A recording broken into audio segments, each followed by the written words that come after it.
అంటే డయానా దేవాలయం బాగా కట్టింది. సో గ్రీకులు మంచి దేవాలయాలు కట్టారు, మంచి బిల్డింగ్లు కట్టారు, మంచి విగ్రహాలు కట్టారు. కానీ అవి ఏవి కూడా దేవుడు కాదు. దేవుడు అంటే ఒక స్థలానికి వెళ్తే పూజించేవాడు కాదు.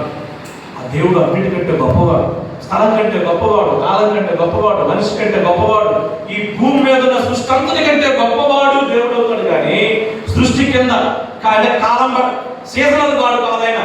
అక్టోబర్లో ఒక దేవుడిగా, సెప్టెంబర్లో ఒక దేవుడిగా, నవంబర్లో ఒక దేవుడిగా ఉండడు ఆయన. Is not seasonal God, is God of being. అందుకే బైబిల్లో రాయబడిన అద్భుతమైన మాట చెప్పి నేను ప్రార్థన చేసి క్లోజ్ చేస్తాను సెషన్ మొత్తాన్ని.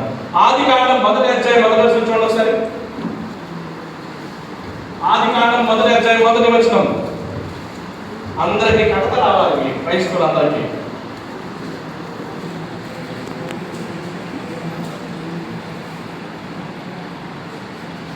ఆదియందు దేవుడు భూమి ఆకాశములను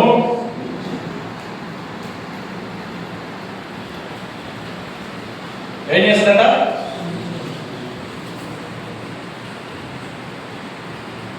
సృజించెను. ఆదియందు దేవుడు భూమి ఆకాశములను సృజించెను. ఈ మాటకు అర్థం ఏంటి? ఈ దేవుడు ఎప్పుడు ఉండేవాడంట? ఆదియందు. A.W. Pink అనే దైవజనుడు అలా అంటాడు, before the time began God existed. అన్నిటికంటే ముందర ఉన్నవాడు ఆయనే, అందరికంటే ముందున్నవాడు. అందుకే దాన్ని ఇంగ్లీష్లో అంటారు self existent one. Self existent, స్వయం ఉనికి కలిగిన వాడు, తనకు తానుగా ఉనికిలో ఉన్నవాడు. మనం ఉనికిలోకి రావాలంటే ఈయన పని చేస్తే మనం వచ్చాం. కానీ దేవుడు స్వయంగా ఉనికిలో తనకు తానుగా ఉన్నవాడు. స్వయంభవుడు అనే పదం వాడకూడదు తెలుగులో, ఆ పదం వాడకూడదు కాబట్టి ఈ పదం. స్వయంభవుడు అంటే స్వయం సృష్టి అర్థం. తన్ను తాను సృష్టించుకున్నవాడు కాదు. This God is not self created one. తన్ను తాను క్రియేట్ చేసుకున్నవాడు కాదు. క్రియేట్ చేసుకుంటే ఒక బిగినింగ్ ఉండదు. బిగినింగ్ లేనివాడు దేవుడు. సృష్టి అందరికీ బిగినింగ్ ఉంది. నీ బిగినింగ్ ఎప్పుడు బాబు? నీ బర్త్డే 2009 డే టైం నాది ఏప్రిల్ 17 2:30 1985. నాకు బిగినింగ్ ఉంది, నీకో బిగినింగ్ ఉంది, సృష్టికో బిగినింగ్ ఉంది. బిగినింగ్ ఉన్న ప్రతిదానికి ఎండింగ్ ఉండదు. కానీ బిగినింగ్ లేనివాడికి ఏముండదు? ఎండింగ్ ఉండదు. బిగినింగ్ లేనివాడు, ఎండింగ్ లేనివాడు, no beginning no ending, he is only by himself. అందుకే నీ పేరే పేరు అడిగితే బైబిల్లో ఆయన పేరే పేరంట ఐ యామ్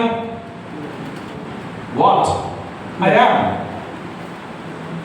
ఇంగ్లీష్లో యామ్ అనే పదానికి ఫుల్ గ్రామర్ ఉంది. అది ఏంటో యామ్ అనే పదం తర్వాత చూస్తుంటే am is are was for be be ఉన్నాయి కదా. అసలు యామ్ ఎందుకంటాడు దేవుడు? అసలుకి ఈగో ఈమి అంటాం ఐ యామ్.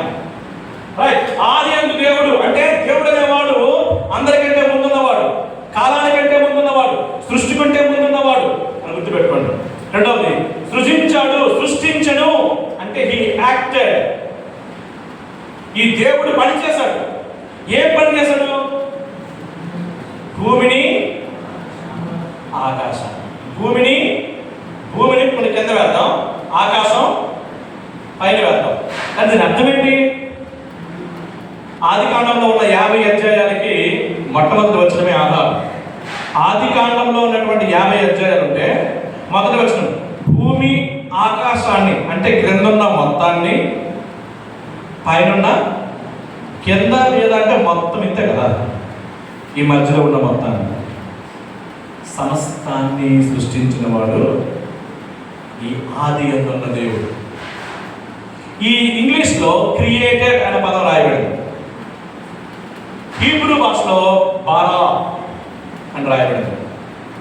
బారా అనే పదానికి ఎవరికి బారా అని రాస్తారంటే సృష్టించేవాడికి రాయబడింది. దీన్ని గ్రీకు భాషలో ఎగ్జ్ నిహిలో అని రాయబడింది. నిహిలో అంటే నథింగ్, శూన్యం ఉంది. శూన్యంలో నుంచి ఎక్స్ అంటే out of nothing he created everything. క్రియేషియో ఎక్స్ నిహిలో అనే పదానికి అర్థం ఏంటంటే సృష్టిని శూన్యంలో నుంచి సృష్టించాడు. ఉదాహరణకి బూందీ తయారు చేయడానికి ఏం కావాలి? శనగపిండి కావాలి, షుగర్ కావాలి.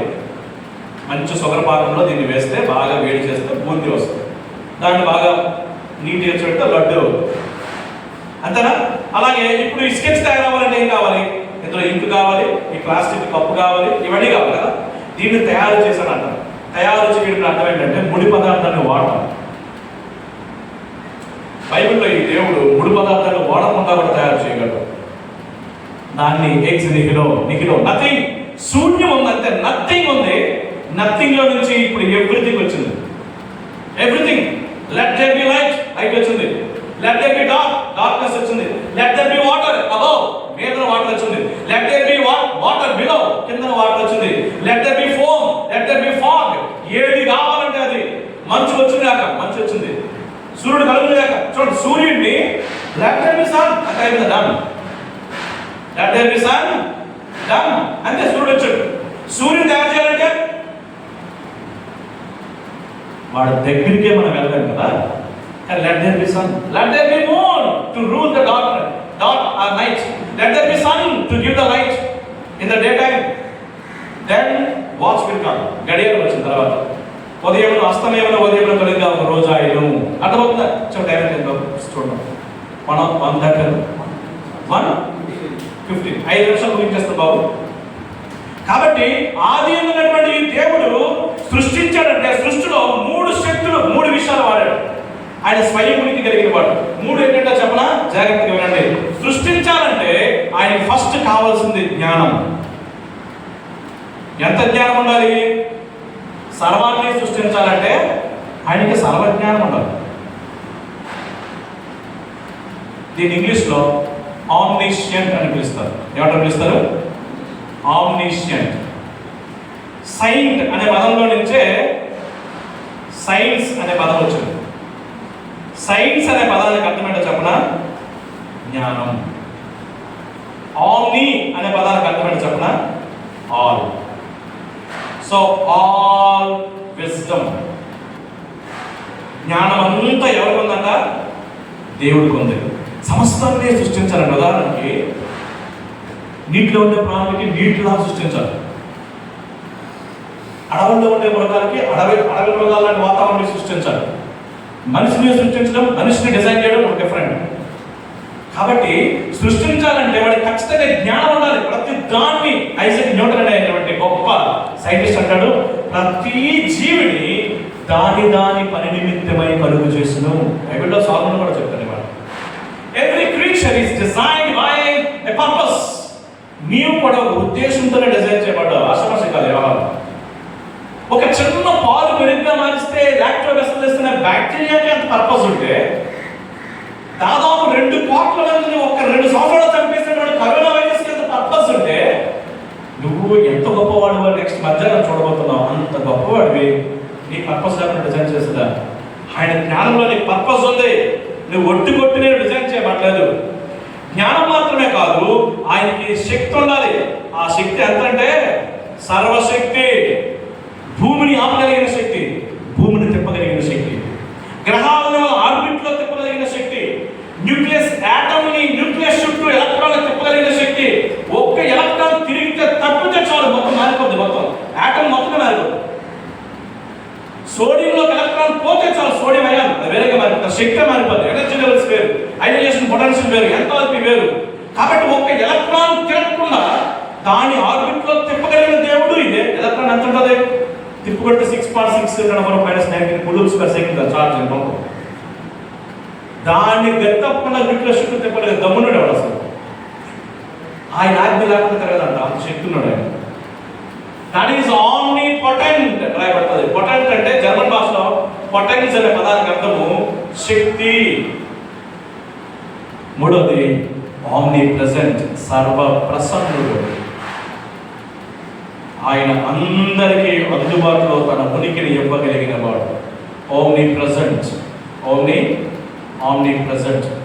ఎలాంటి దేవుడు నీకు ఉన్నాడు? అర్థమవుతుందా? సో ఇది దేవుడి తల గుణ లక్షణం.